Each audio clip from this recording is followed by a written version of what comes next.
We don't deserve, Lord, but because of your love, you give it us freely, Lord. Thank you, Jesus. Even our life, Lord, hindi sapat para suklihan yung kabutihan mo sa amin. But one thing we can do, Lord, is to worship you. Thank you, Lord. To live our stream. To do our ministry, to advance your kingdom here on earth. Yes, all these things in this world will advance. It's a vanity. It will perish. But your word, Lord, that you put in our heart will bring in us, Lord, to your kingdom in heaven.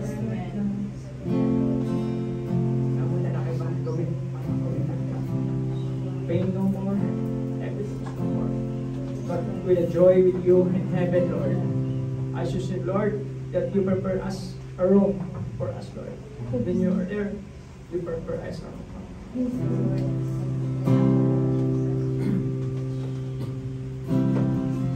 Receive the glory and honor tonight, Lord, because you are worthy. Amen. You are the Lamb of God. Amen. Who save us, Lord.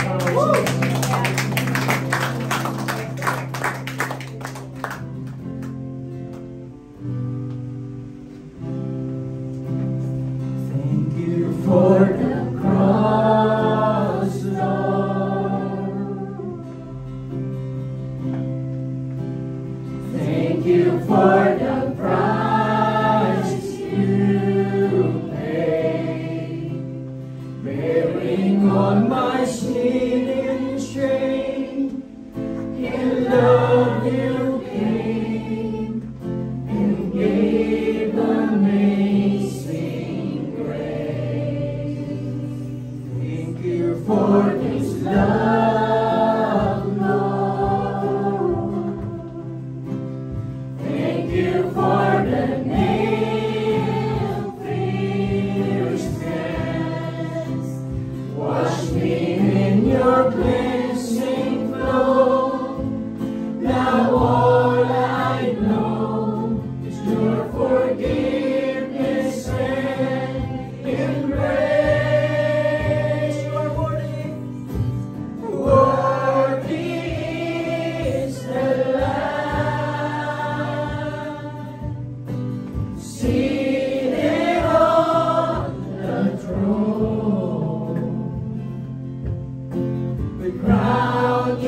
You've been crucified, Lord.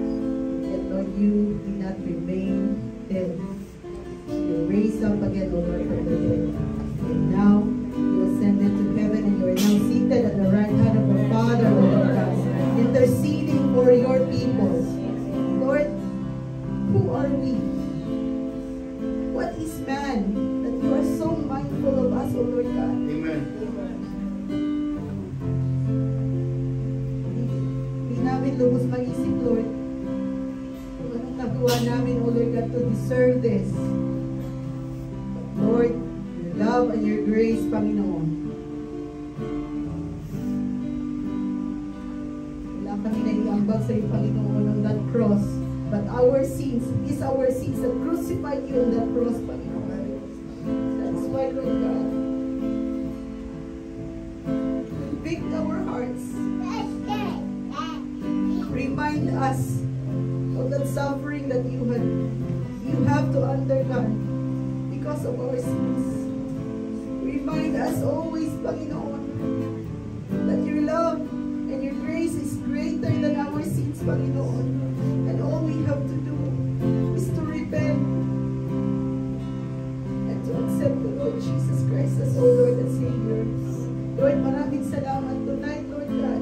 We ask the Holy Spirit to be with us, over upon us. Let your presence and your power be manifesting in this place, Lord. Lord, convict our hearts. Open our spiritual ears, O Lord, so that we can hear. Open our spiritual eyes so that we can see. Lord, open our hearts, O Lord God, so that we can feel your presence, Panginoon. Lord, nakikita mo ang iyong mga minamahal, Panginoon. We are harassed. We have been deceived by the enemies, O Lord. But tonight, Lord God, we will hear your truth. Amen. We will listen to you. We will hear you speak, O Lord God. Lord, use my mouth, Lord God, as your mouthpiece, O Lord God. Ikaw po, Lord God, ang mangungusap ngayong gabi. You will convict the hearts of these people, O Lord. Lord, patuloy ka, Lord God, na makita yung presensya mo sa amin, Panginoon. Let us reflect your glory, O Lord God, to the outside world, Panginoon, na makita nila kung ano at sino ang Panginoon namin, Panginoon. That our God is the one true living God. Amen. The King of kings and the Lord of lords, O Lord God. Lord, we praise you. We give you thanks, honor, and glory, Panginoon. In Jesus' mighty name we pray. Amen.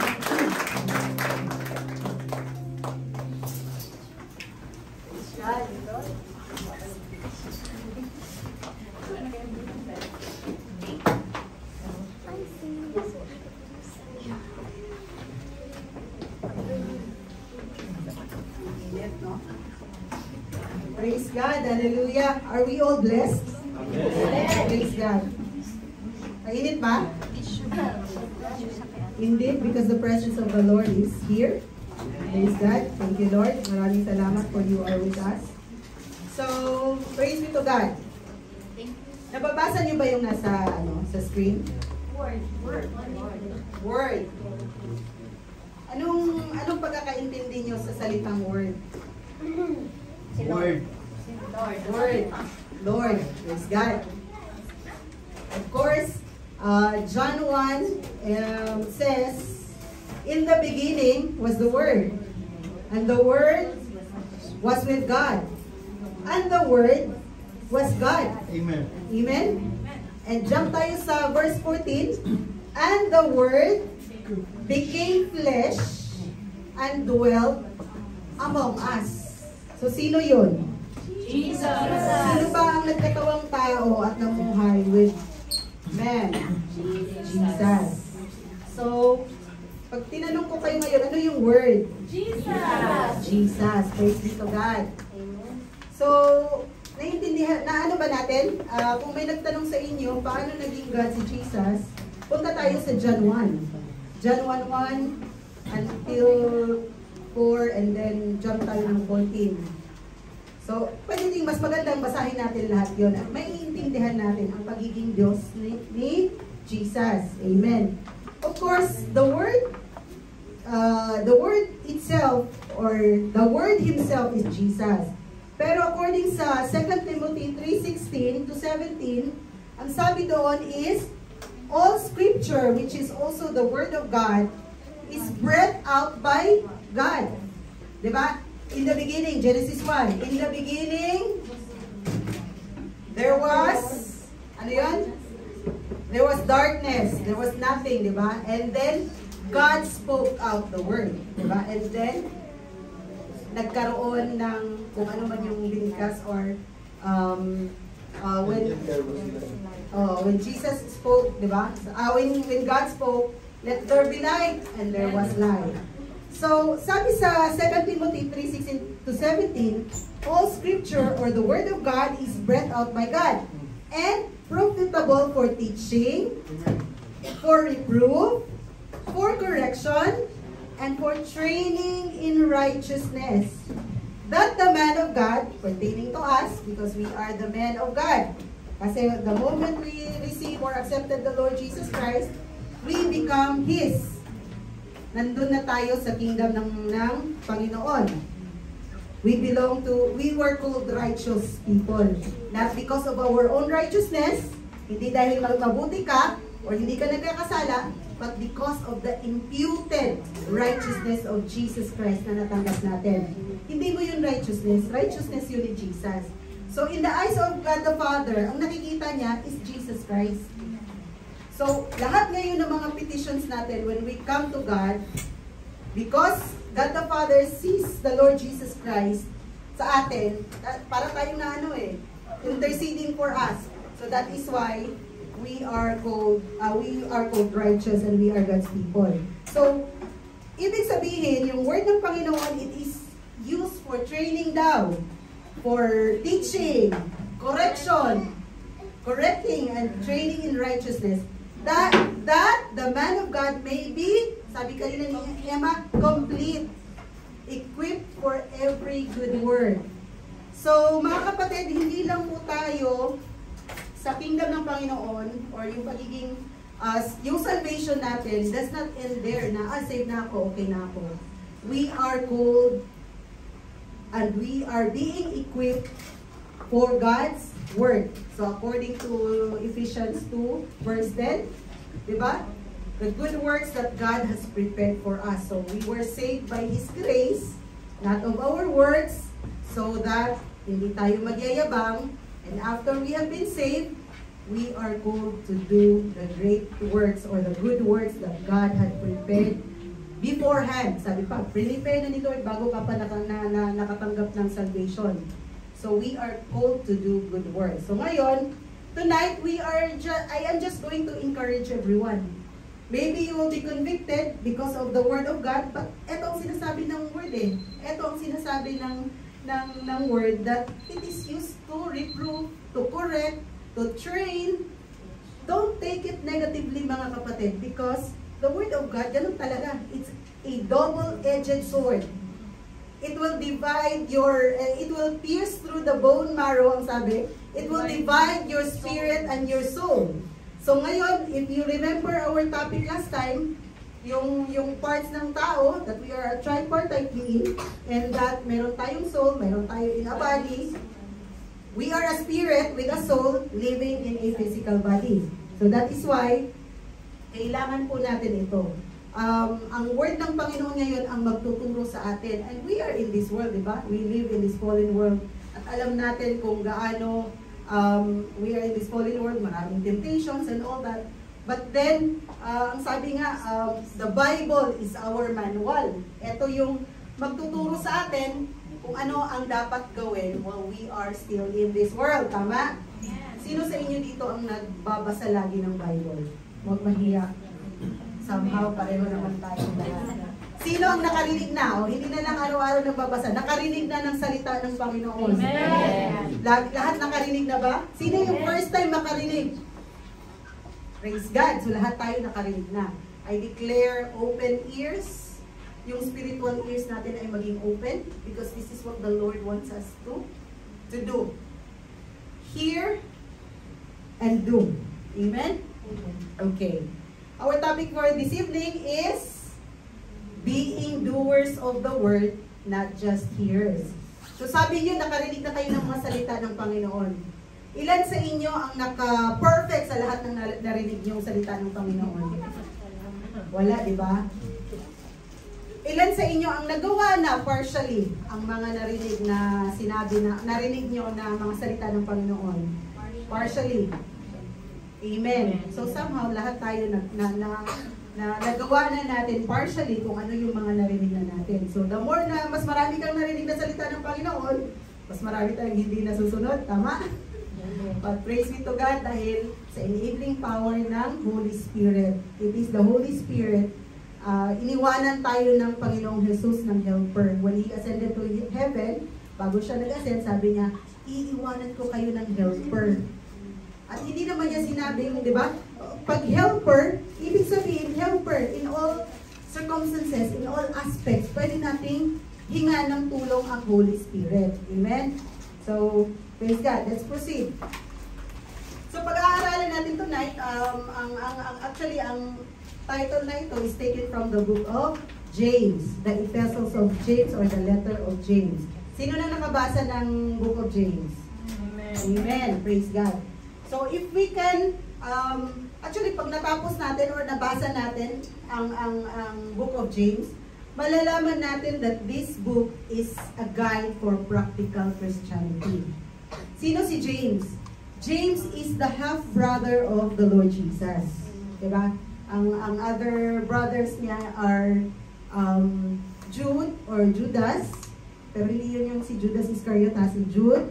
At saka si,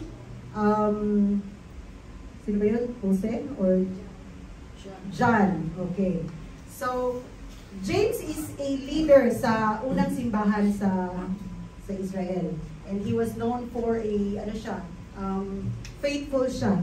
And he teaches about righteousness and faith plus works. So meron nga siyang faith without action is dead. So siya yung nagsabi nun in his book. So it is fitting to say that James is parang alam mo yun, para sa kanya, if you have faith, it must be shown in your action. So ganun yun. So parang sa kanya, your faith should be accompanied by your action. Na pag nagkiklaim ka na you're a Christian or you're a believer of Christ, it should be seen in our lives or in our actions that we are a believer and follower of Christ. Amen? Praise God. So our verse is in James 1 verse 22. Alam ko pinag-aralan niyo last Saturday. But I just wanted to emphasize this more. Sabi sa James 1:22, but be doers of the word, and not hearers only, deceiving yourselves. Very short but very convicting, di ba? Be doers of the word, and not hearers only, deceiving yourselves. Paki-internalize nga. Pakibasa nga with conviction and talagang internalize nyo sa puso nyo. 1, 2, 3, go! But be doers of the word, and not hearers only, deceiving yourselves. Praise God. So we are called to be doers and not just hearers only. Bakit daw?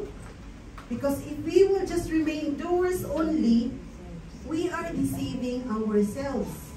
Anong Tagalog ng deceiving? Niloloko mo lang ang sarili mo. Ouch! Ang sakit, no? Bisaya. Sa Bisaya, ano yun? Gibugal-bugalan ng limo ang pagpagalingon. Gibinuangan. Ouch! Gibinuangan, gibugal-bugalan, di ba? Ilad-ulad lang. Gipunto.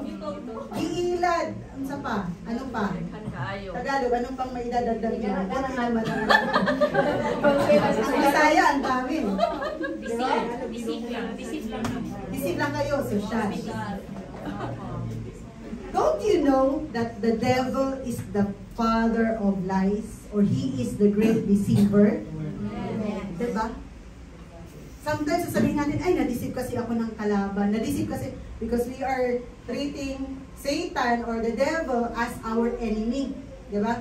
Because he is in the darkness, of course, we are in the kingdom of light. He is our enemy. So meron po talaga tayong enemy. And the enemy or the devil or Satan is the father, is the great deceiver.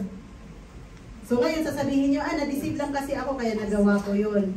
Pero here, hindi lang pala ang Satan, si Satan or si devil or si Taling ang nang-deceive sa inyo. Pati sarili nyo. Diba? Hindi nyo na pala, sabi siguro na ni Taling, hindi ko na kailangan tong, ano to? I-deceive. Hindi ko na kailangan tong i-deceive kasi siya na mismo ang nag-deceive ng sarili niya. And that is just, siguro kung titingnan nyo, napakasimple, no? Hearers only, hindi naman masama ang makarinig. Amen? Hindi masama ang makarinig ng salita ng Panginoon. But if you remain hearers only, so dyan tayo. Sabi ng salita ng Panginoon sa James 4 pa rin. Sa James 4, talaga tong si James, no, grabe mang content. Sabi niya, so whoever knows the right thing to do and fails to do it, for him it is sin. Sabi ko kanina, hindi masamang makarinig ng salita ng Panginoon. It's a good thing, in fact. Di ba? But, not doing the right thing to do. Kasi lahat naman ang naririnig natin ng salita ng Panginoon. Lahat, right thing to do. Tama? Who's with me? Amen. Amen. Di ba? Lahat ng salita ng Panginoon is the right thing to do. The problem is, when we don't do it, we remain hearers only. Doon tayo natisod. Amen? Here, talagang si James, gusto talaga niya. He is the person who practice what he preach. And hindi lang naman yung nasa pulpito or yung mga preachers or mga pastors or mga teachers ang nag-preach. Lahat tayo, we are called to preach. Diba? So ngayon, lagi tayong share ng mga word ng Panginoon sa mga katabi natin, pati hindi nakikita sa buhay natin. Diba? So this is where nagkakaroon tayo ng problema because this is what the word of the Lord says, that we should be doers and not just mere hearers. Praise God. So, medyo i-expound natin ng konti. Sabi dito, but prove yourselves doers. This is in amplified version. But prove yourselves doers of the word. Doers of the word means actively and continually obeying God's precepts. So, ano yung precepts? Those are the laws, the commandments, ang statutes ng Panginoon. These are all found in the Bible. So kung magbabasa ka ng Bible, actually, the Bible is actually not just a historical book or a poetic book, but it's also a legal. Diba? Andun ang laws, ang commandments, and this is pertaining to the legal, So the Bible also is a legal book. Hindi lamang po siya, diba? Ang dami niyang genre kung babasahin natin. And it's so exciting na pag naumpisahan mong basahin ito at talagang sinunod-sunod mo, you will really found na ang daming i-reveal sa iyo ng Panginoon. And it's not boring at all kung talagang magdidig ka. Because, of course, nung mga panahon na wala pa talaga tayo, hindi pa tayo rooted kay Lord, basa lang ng basa, hindi mo naiintindihan, walang revelation because there is no Holy Spirit that is revealing to you the mysteries of the Bible or the mysteries of heaven or of the Lord. So, ganun po yun. So, one factor po na magiging ma-encourage or ma-excite tayo na basahin ang Bible is through the help of the Holy Spirit. That is why it is very important before opening your Bible, pray and ask the Holy Spirit for guidance, wisdom, insights, understanding, na maintindihan niyo kung ano yung binabasa niyo. And it will really lead you. Mahuhook talaga kayo to the point na gusto niyo nang basahin kung anong kasunod. And of course, the Bible is, susuporta siya sa bawat mga arguments. Lahat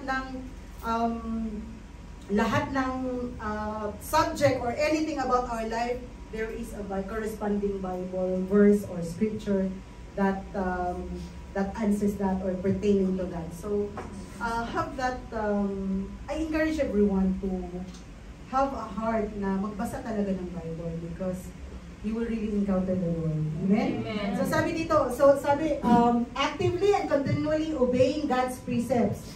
Alright? And not merely listeners who hear the word but fail to internalize its meaning or you fail to meditate it. Parang alam mo yun, yung para lang siyang head knowledge or para lang siyang word na pumasok and then lumabas sa kabila. Diba? Passing lang. Sabi nga sa James 1 pa rin, ang sabi niya, di ba sabi, but be doers of the word and not hearers only, deceiving yourselves. In 23 sabi niya, for if anyone is a hearer of the word and not a doer, so kung hearer ka lang and not a doer, para ka daw, he is like a man who looks intently at his natural face in the mirror. Nanalamin ka, tinitigan mo. So, nanalamin ka, tinitigan mo yung mukha mo intently. Kasi talagang sinipat-sipat mo talaga. And then after that, sabi niya, but the one who looks into the perfect law, he looks at himself and goes away and at once forget what he was like. Nakalimutan na agad. Diba ang itsura mo? So parang ang taong nanalamin, sinipat-sipat mo ng maigi yung mukha mo, and then umalis ka, at nakalimutan mo na agad yung mukha mo. Kasi di ba yun? So doon inihalin tulad if you remain a hearer. Diba? Nakinig ka. So paano natin, most likely sabi nyo nga, narinig nyo na eh.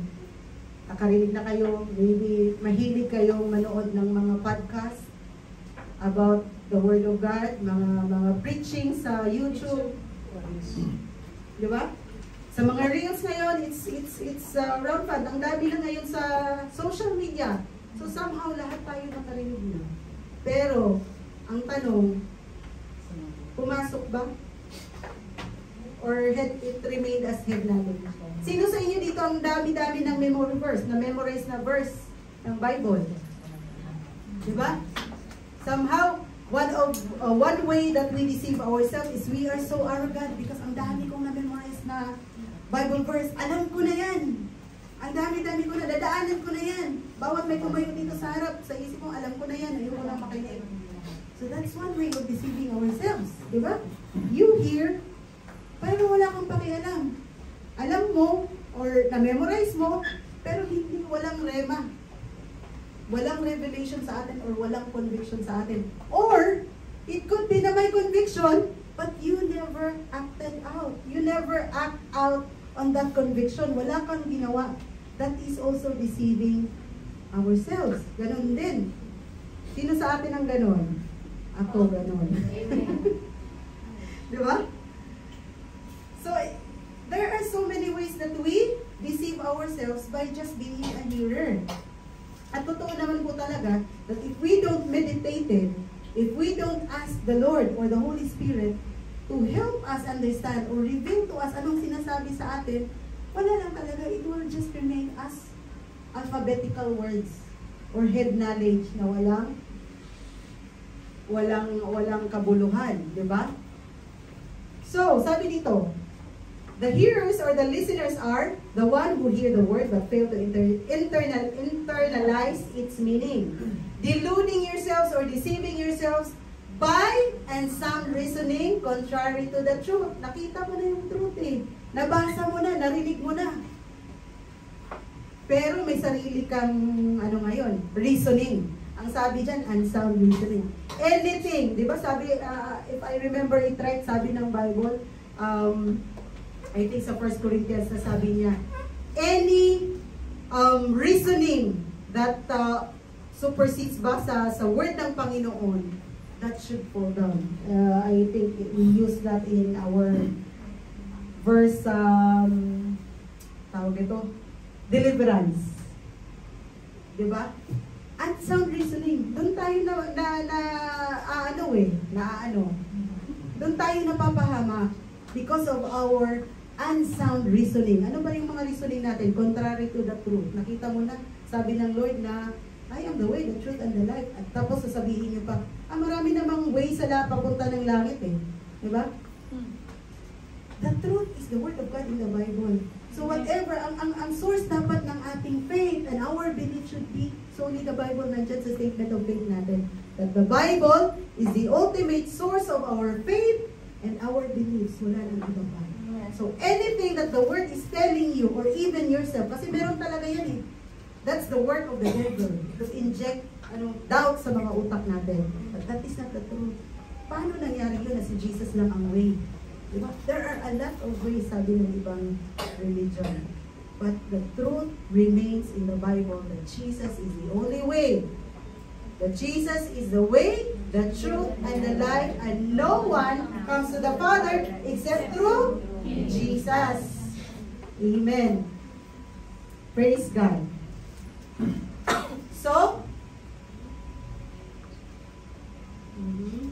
So the importance of applying the Word of God in our daily lives. Sino na dito ang naka-experience na ina-apply? May daily application ng salita ng Panginoon sa buhay nila araw-araw. So ano yung mga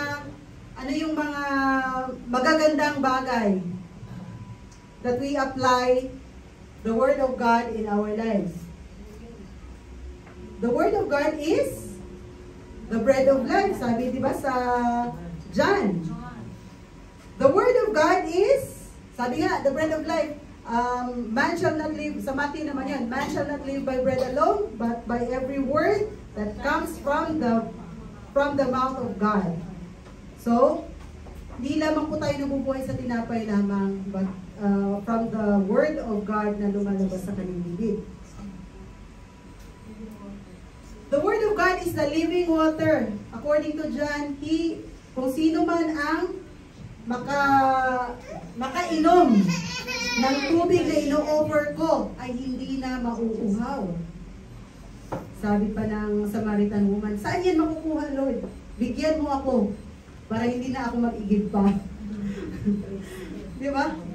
The Word of the Lord is our living water, and it is the Word of God that sanctifies us. Faith comes by hearing, and hearing the Word of God.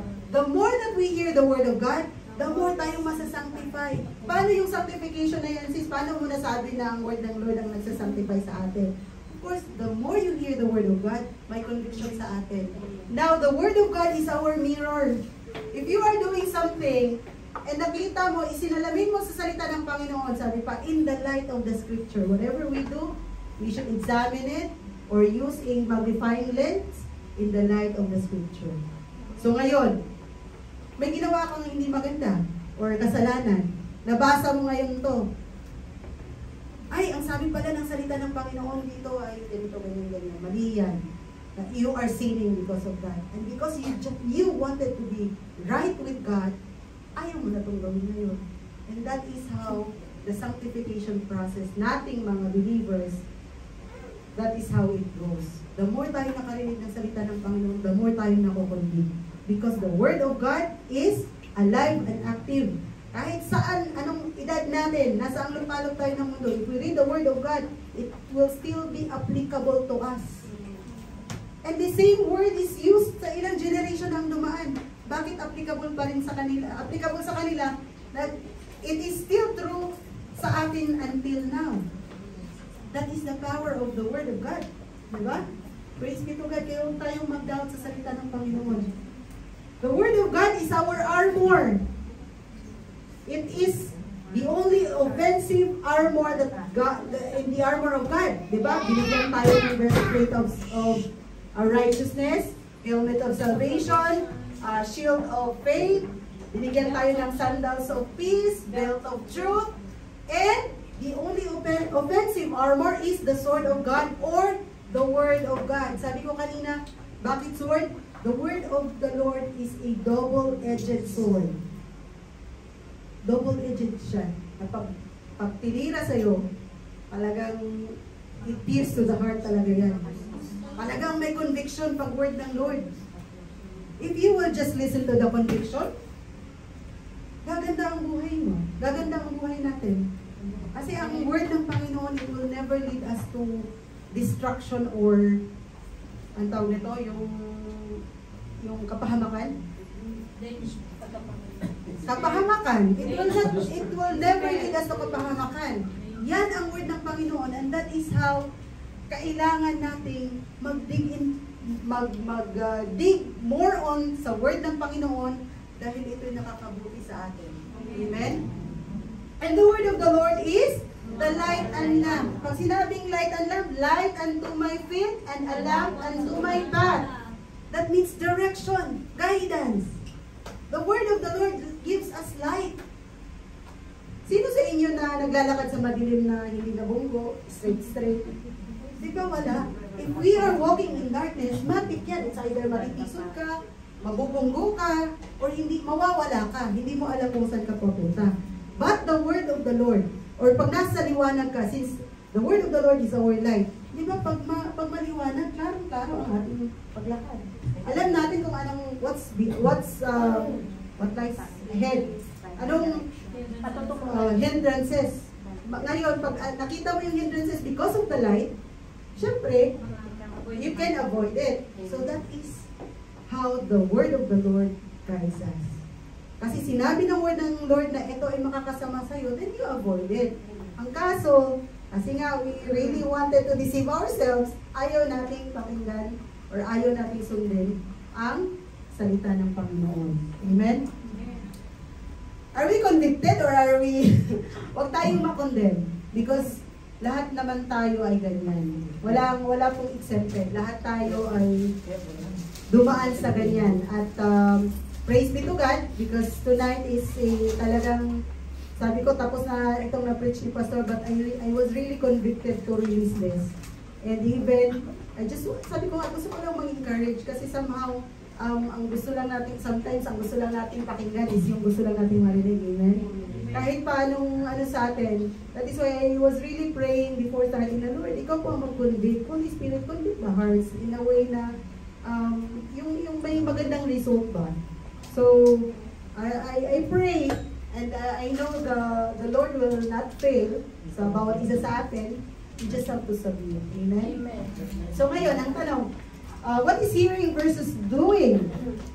Kasi kanina be doers and not hearers. So, paano nagkaiba ito?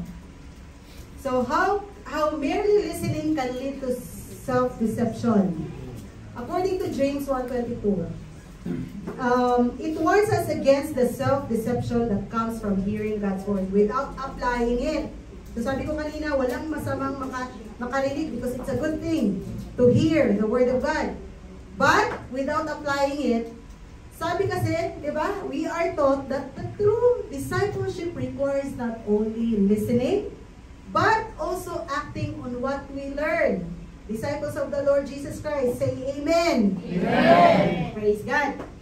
So, this active engagement ensures genuine spiritual growth and aligns our lives with the teaching of Christ.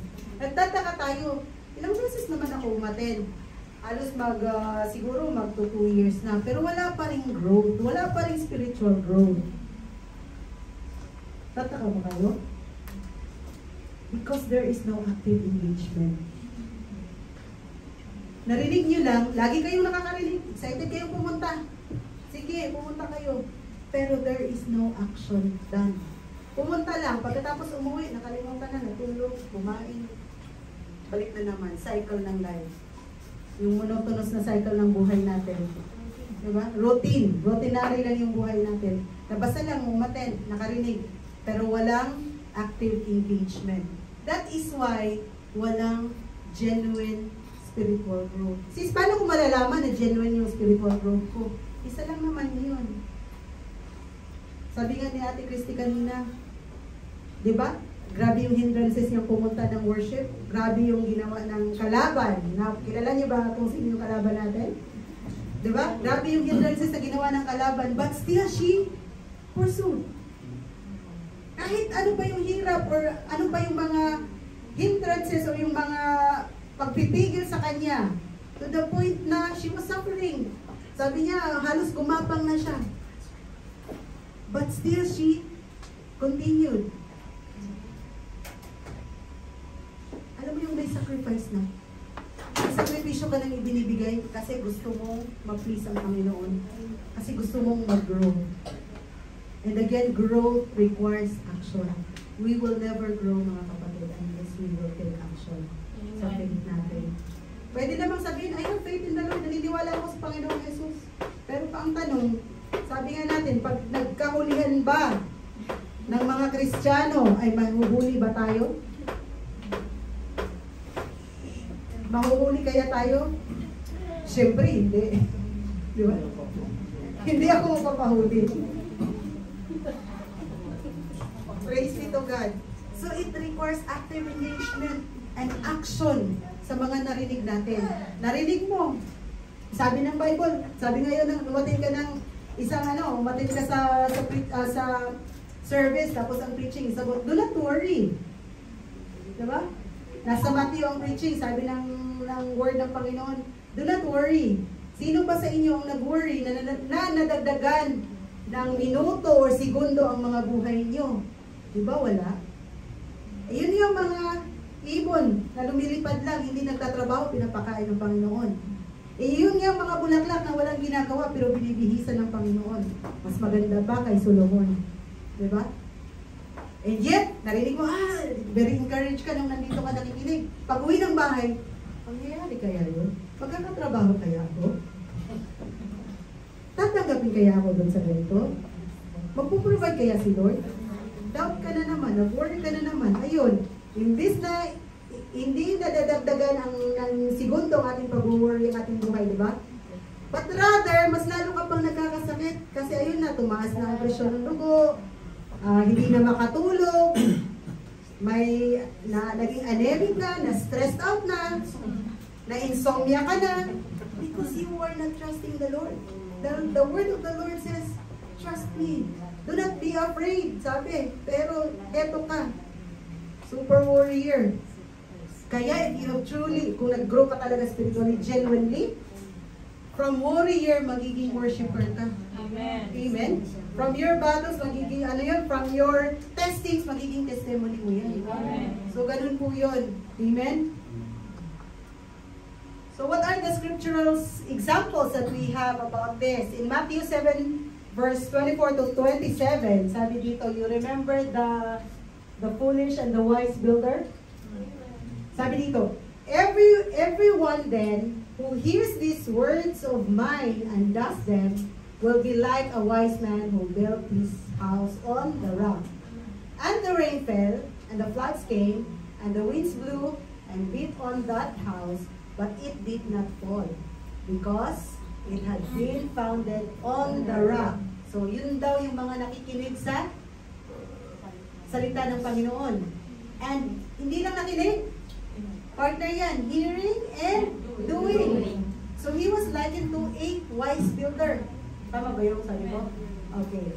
So, ngayon, ang pangalawa, and everyone daw who hears these words of mine and does not do them, saan inihalin tulad? Will be like a foolish man who built his house on the sand. Of course. And when the rain fell, dumating ang ulan, bumaha, and hinangin, and beat against that house, natamaan, and then it fell, and great was the fall of it. Siyempre, walang pundasyon na matibay. So yun pala yun. Magiging foolish builder tayo or foolish man tayo if we hear now the word of God and we don't do it or we don't obey it. So huwag niyo ako sisihin. Sabi ng Bible, foolish man ang hindi nakarinig at hindi ginawa. But you will be called or likened to a wise builder or wise man if you hear it and do it. Ngayon, ano bang gusto mong itawag niyo sa inyo? Wise. Of course, we wanted to be called wise, right? Amen? We wanted to be right with God. Gusto nating maging tama tayo sa paningin ng Panginoon. Gusto nating maging wise tayo sa mata ng Panginoon. And that is why we should hear and do or obey. Amen? Praise God. Another example is the teaching on the importance of obedience. In Luke 11 verse 28, ang sabi dito, as Jesus was saying these things, a woman in the crowd called out, "Blessed is the mother who gave birth and nursed you." So this was referring to Jesus. Sabi ng babae, "Blessed is the mother who gave birth and nursed you." Pero anong sabi ni Jesus? He replied, "Blessed rather are those who hear the word of God and obey it."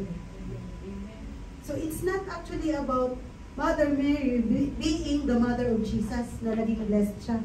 Mother Mary is being blessed because she obeyed. Amen. Diba?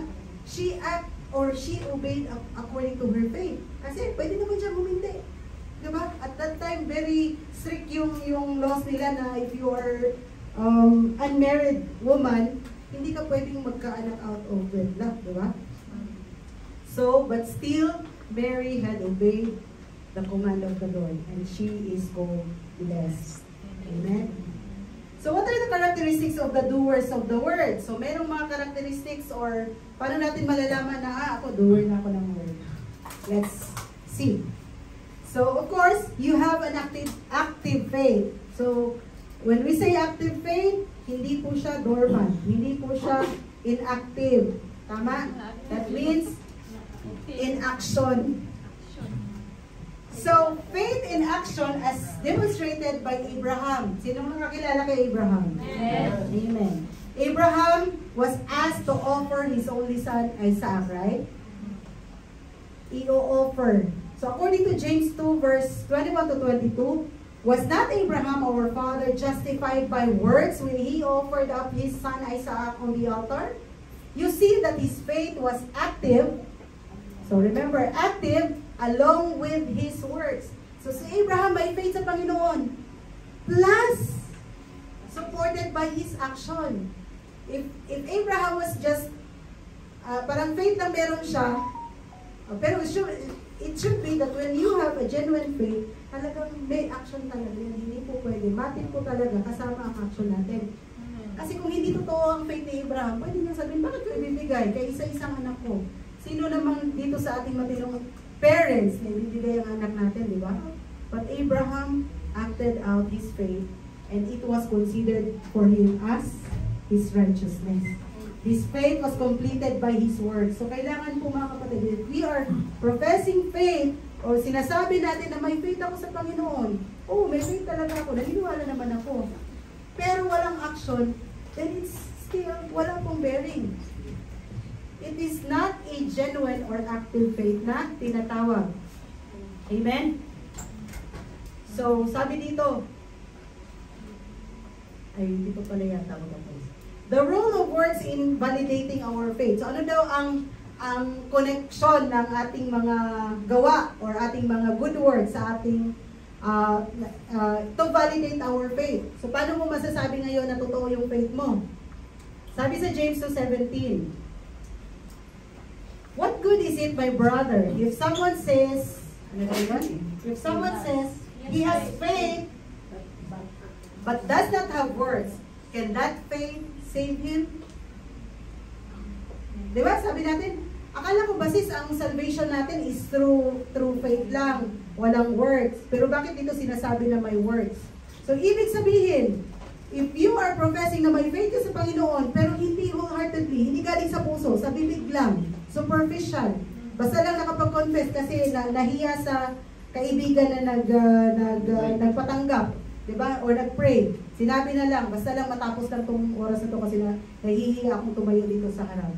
So, you are confessing but it is not coming from the heart. According to Romans 10 verse 9-10, ang sabi doon, for if you confess with your mouth and believe in your heart, because it is through heart daw that one believes. So, hindi po valid na nag-confess ka lang pero wala sa puso. So, it should be from the heart. Meaning to say, ang faith na yon is invalid. Because, for sure, it will not be supported with good works. Kasi hindi naman totoo na tinanggap mo eh. But when you believe wholeheartedly, you exercise your faith.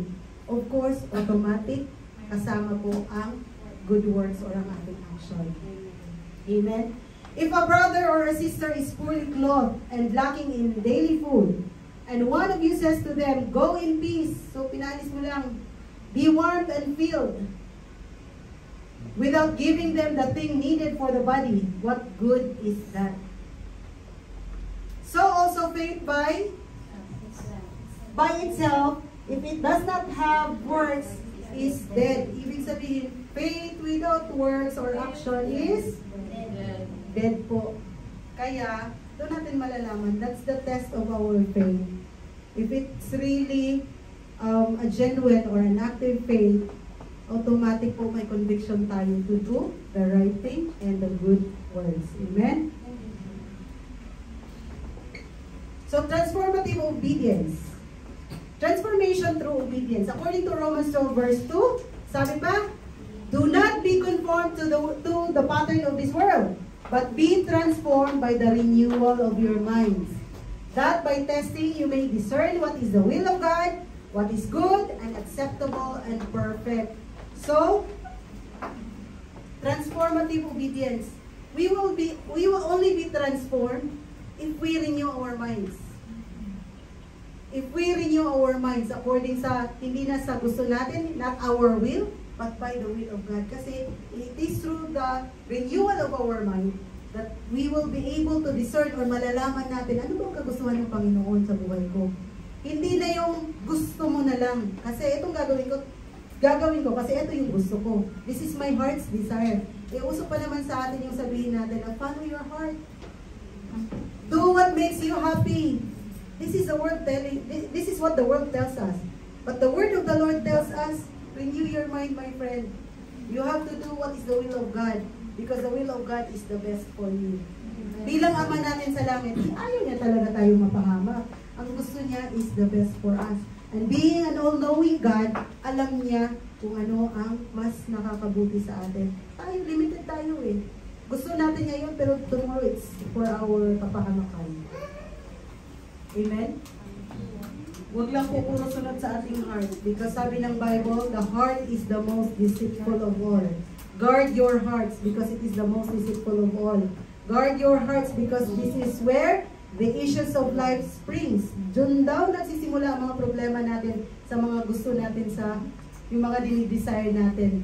If we will not allow the Word of God to guide us, wala. Talagang lagi tayong madadapa at madadapa. Living out the fruit of the Spirit. So, syempre, if you have a genuine faith, tinanggap mo ang Panginoong Jesus, you have the Holy Spirit with you. You receive the Holy Spirit, automatic po yan. The moment we receive the Lord Jesus Christ, meron pong Holy Spirit. Because that is the promise of God. So, having the Holy Spirit with us, meron po yung mga prutas. Ang sabi sa Galatians 5:22-23, but the fruits of the Spirit is love, joy, peace, patience, kindness, goodness, faithfulness, gentleness, and self-control. Against such thing, there is no law. Sino ba? Sino ba sa mga tao sa labas ang may ganito? Pag hindi itinuro, bakit ako maglalab? Kaaway ko naman yan. Diba? But the teaching of Jesus Christ is radical. We were asked, only the Lord Jesus Christ sa lahat ng religion ang nagturo sa atin to love our enemies. Meron bang ibang religion na nagturo na mahalin mo ang kaaway mo? Pray for them, bless them. Sabi, your enemies ha? Diba ang hilig sabihin na karma? Others would say, buti nga, karma yan. But the Lord Jesus Christ taught us to pray and love your enemies. And there is no one and no other faith that will teach you that. Loving others. Joy in the midst of trials and testings, of problems. We still have joy because our joy is not dependent on our situation, but it comes from the Lord. Peace. Peace that transcends the understanding of man, beyond the understanding of man. Mga kakilala ngayon ni Ate Christy, sasabihin mo, bakit si Ate Christy nakakangiti pa rin, nakakapag-worship pa rin, nakakatulog pa rin? Because she received the peace. And Jesus is the Prince of Peace. Amen? Amen. Patience, kindness, goodness, and all of this. This is the fruit of the Holy Spirit. And this is a mark of a true Christian. Amen? Number 3, ano bang characteristic? Consistent practice. This is what we are asked to do. Practice consistently. How do we do that? Regular application of the biblical principles in our everyday life. So sabi ko kanina, in every situation, every area of our lives, meron niyang scripture na applicable. Problema sa pera, problema sa love life, problema sa pamilya, problema sa sarili, di ba? Sa trabaho, yung mga emotions natin, lahat, pag-iisip natin, temptations, name it. Kung ano man yung may napangalanan ng mga sitwasyon nyo, there is a corresponding word of God for that. Kaya wag po tayong, let us not, parang ano mo yun, na parang helpless tayo. We act like we are helpless people. And in fact, we were given a helper, the Holy Spirit. And why you act so helplessly? Diba? Let's not do that. Kasi may Holy Spirit, ikaw lang eh. Hindi ka humihingi ng tulong. That is why you don't receive. Sabi nga ng Lord, diba? You don't receive because you do not pray. So we should always apply biblical principles in our daily life, in all areas of our lives. So, here are some examples. These are just few, but when you read the Bible, lahat po yun is applicable sa mga buhay-buhay natin. Sabi ng Psalms 119, verse 105, your word, sabi ko kanina, is a lamp unto my feet and a light unto my path. So, may guidance tayo. Huwag kang umakto na parang lost. Okay? Read the word of God if you feel lost. Sabi ng John 17:17, sanctify them in the truth. Your word is the truth. So, yung word ng Panginoon is the truth and it can sanctify us. Sabi ko kanina, lagi tayong mahuhugasan ng salita ng word, ng Lord, as long as we keep on reading and reading it as in daily talaga and regularly. In 2 Timothy, which is our, in-open ko kanina, all scripture is breathed out by God and profitable for teaching. You want to learn? Read the word of God. You want to be corrected or reproved? Read the word of God. You want to be trained in righteousness? Kasi mahirap talagang magpakatino, no? Mahirap talagang sundin kung ano yung righteous thing to do or the right thing to do. But if we allow the word of God to train us, it's always possible po. Just try it and do it. Okay? You hear it now, you should do it. Amen? Praise God. So, now, next is consistent practice in prayer, service, and love. So, anong sabi ng word ng Panginoon? Consistency in faith daw. Asan na ba? Now, faith is the assurance of things hoped for. Sabi ng Hebrews 11:1, the conviction of things not seen. So, we should be consistent in our faith. Believing that faith is the assurance of the things that we were hoping. Meron ba kayong mga miniligi? It is through your faith. Your faith will assure you that that will happen. And the conviction of the things not seen. Sabi nga natin, hindi naman natin nakikita, but sabi din ng Bible that things that are not seen of our naked eyes those are the eternal things and the good things for us. Amen? Daily commitment to prayer. We should always pray at all times. Sabi nga, pray without ceasing. Diba? And he told them a parable of the effect that ought always to pray and not to lose heart. We are always ought to pray. Huwag po natin kalitaang mag-pray. Sabi natin kanina, diba? Yung may mga habit na talaga ng prayerful life na talaga nila ba? It is so, parang uncomfortable pag hindi ka nakapag-pray. Mamiss mo lang yan dahil nakatulog ka, hindi mo sinadya. Kinabukasan parang something is lacking. Parang sabi nga ni Mimi kanina, di ba, sa testimony niya, she had a nightmare. Because ano sabi niya? Because I forgot to pray. So let's make it a habit. Let's make it a intentional talaga. Hindi lamang po dahil naging habit na natin, but let's make it an intentional, let's have an intentional time to be with, in fellowship with God. Because praying is just like your communication to God. You talk to Him and you listen to Him. Sometimes, hindi lang po ang pag-pray na talagang bubuka mo lang lagi yung bibig mo. Sometimes you need to be just silent and hear from the Lord. Ask the Lord to to impress in your hearts or kung ano man yung mga instruction niya sa'yo. That is how we pray. Amen? And of course, perseverance in good works. Lagi natin, because we are talking about faith in action, let's persevere to do good works. And sabi sa Galatians 6:9, let us not grow weary of doing good, for in the due season we will reap if we do not give up. The Lord is a great rewarder. Our Father in heaven is a great rewarder. Lahat po ng ginagawa natin dito sa mundo, if it gives glory to the Lord, may reward po yan. Kaya, huwag po tayo, do not grow weary in doing good work. Kahit sometimes, naabuso na ba tayo ng mga ginagawa natin ng kabutihan? It's okay. Dito lang yan sa mundo. Later on in our eternal life, we will reap the reward that God has prepared for us. Endurance in ministry. And this is what I wanted to encourage everyone. As for you, always be sober-minded. Endure suffering. Do the work of an evangelist. Fulfill your ministry. I would like to encourage everyone. If the Lord has called you to do the ministry, alam ko, may mga convictions dyan sa hearts nyo. But sometimes we are being hindered with maybe our time, maybe our own laziness, maybe our own, good for nothing reasoning. And sabi kanina, unreasonable. Basta yung mga walang kabuluhan ng mga reasons natin or mga rason natin, uubusin din yan ni Lord. Yung mga rason natin na yan.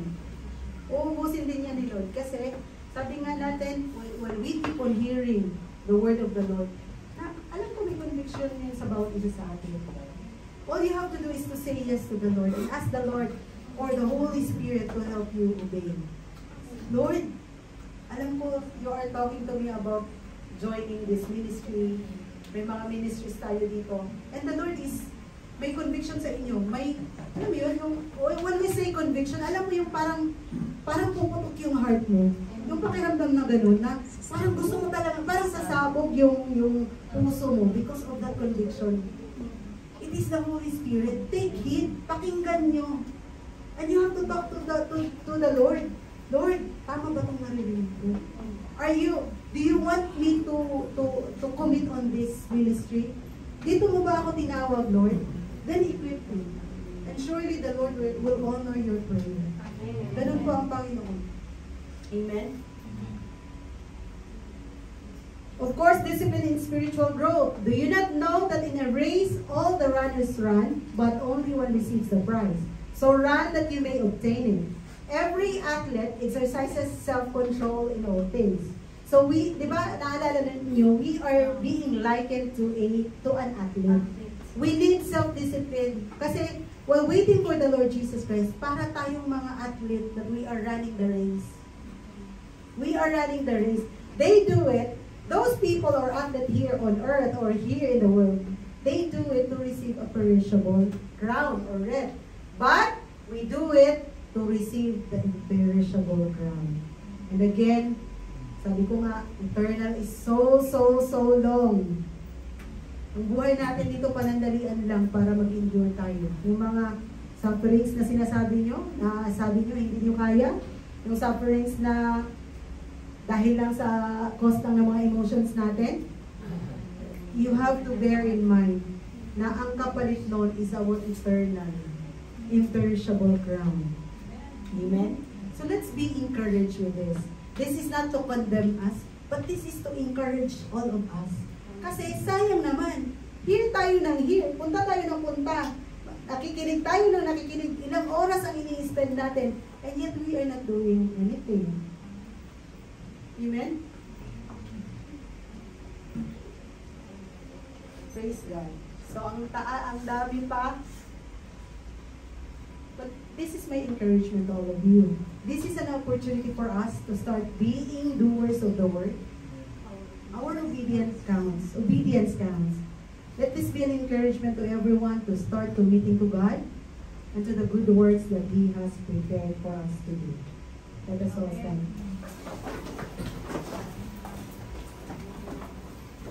Hallelujah. Father in heaven, Lord Jesus, Holy Spirit, we thank you, Lord, for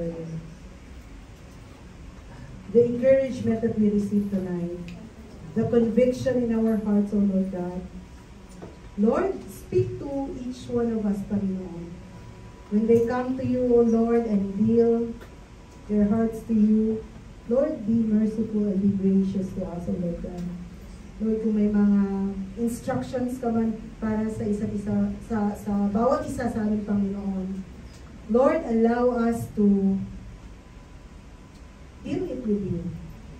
And Lord, kung sa tingin namin may inadequacy o may kakulangan kami, Lord, to respond to that call, Panginoon, Lord, ikaw po ang mag-i-equip.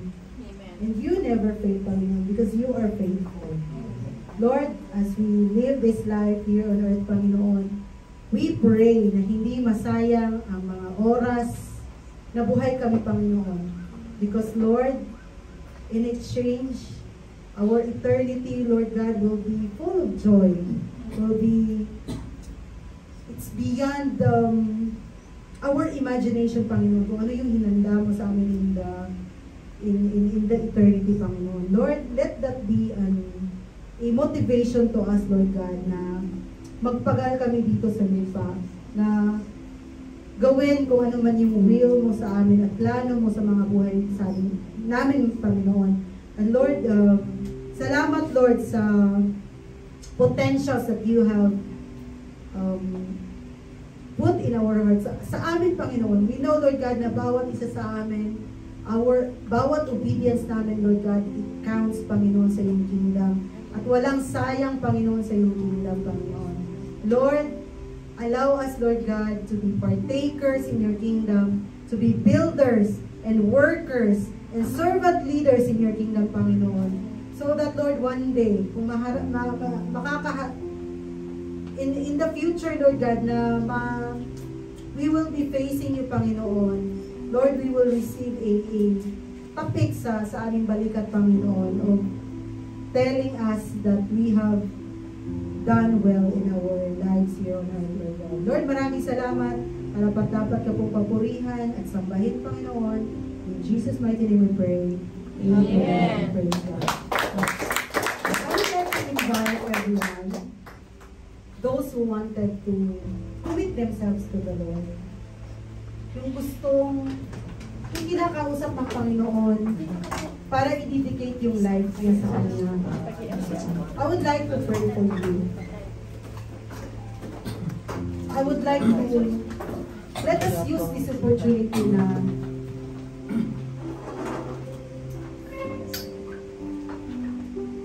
ihandog ang buhay natin sa Panginoon.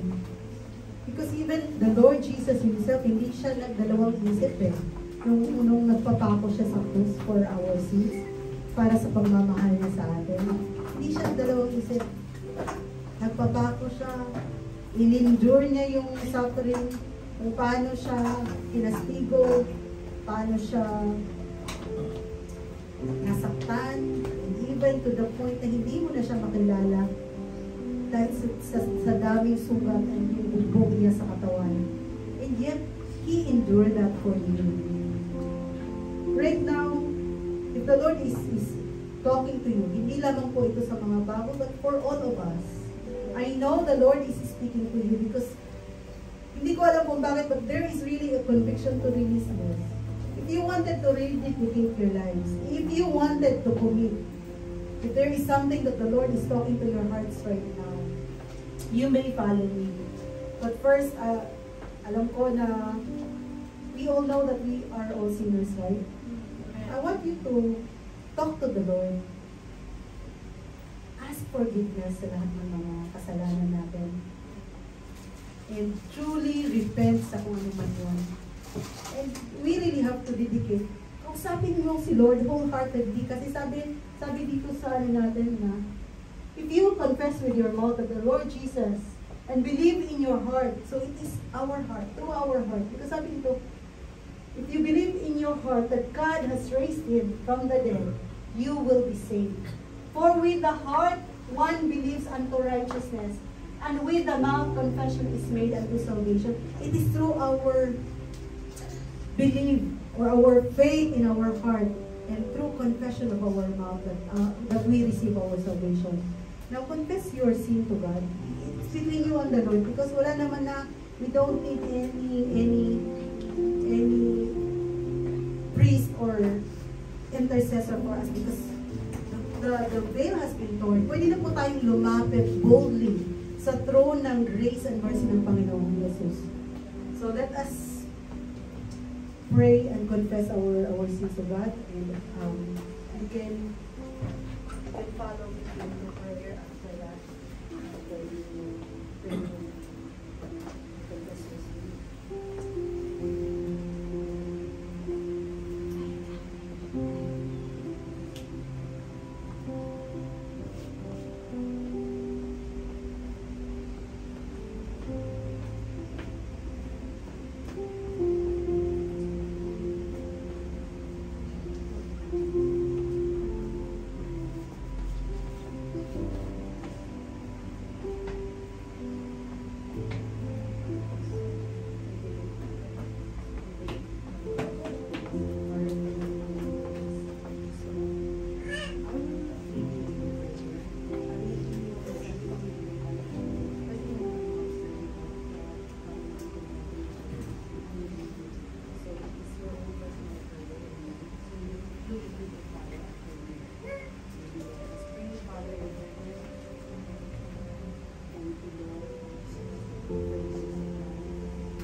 revelation, Panginoon.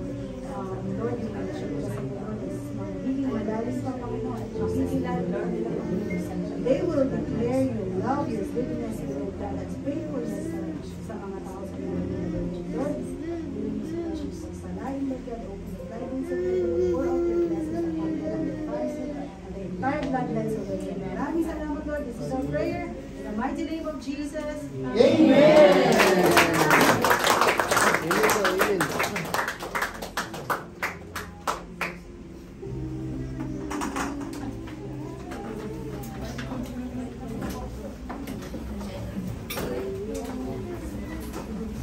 Let's all be